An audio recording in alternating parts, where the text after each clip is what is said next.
need to free our minds of Abrahamic religions. Ah, wow, okay. And yeah, that's a part of the waking up process is the freeing our mind, according to Marianne Holt, away from these Abrahamic covenant religions. I think that that's a real conversation we need to have in our community. I think that at some point there's a reckoning that has to occur. There's an author, I believe, is a Nigerian fellow. I don't want to make up his last name because I'm blanking on. I think it's Bengu, Bengu, but I could be wrong on that. But he wrote a book a while ago. It's called "Chasing Gods Not Our Own."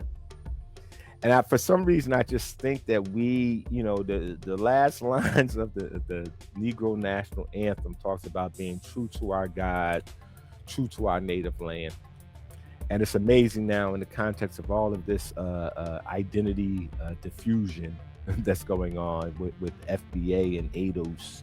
This idea that used to be the common scratch line for our people, true to our God, true to our native land, so that no matter where we came out of across the Ma'afa, whether we landed in Cuba, Haiti, Jamaica, whether we landed in South Carolina and around the Gullah-Geechee Islands, among many others, there's always been, whether people call it voodoo, whether they call it lukumi, whether they call it Ifa, whether they call it Gullah-Geechee, I can't remember the name, hoodoo.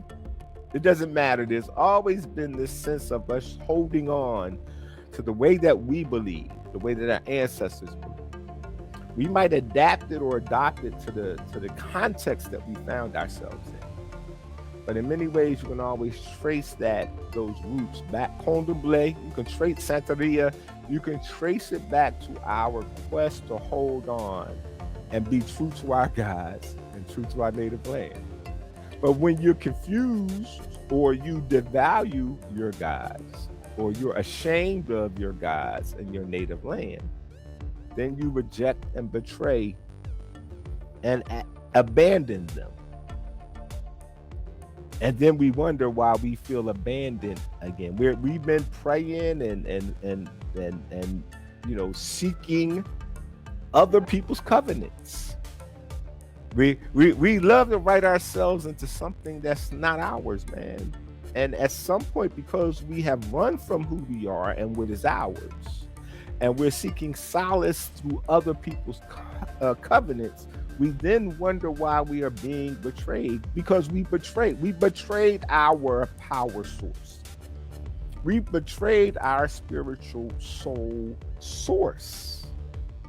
And we're trying to rent and borrow, stolen property, and then wondering why it's not working for us. It's going to have to be a reckoning at some point when we decide who we're going to be and where we're going to go with that.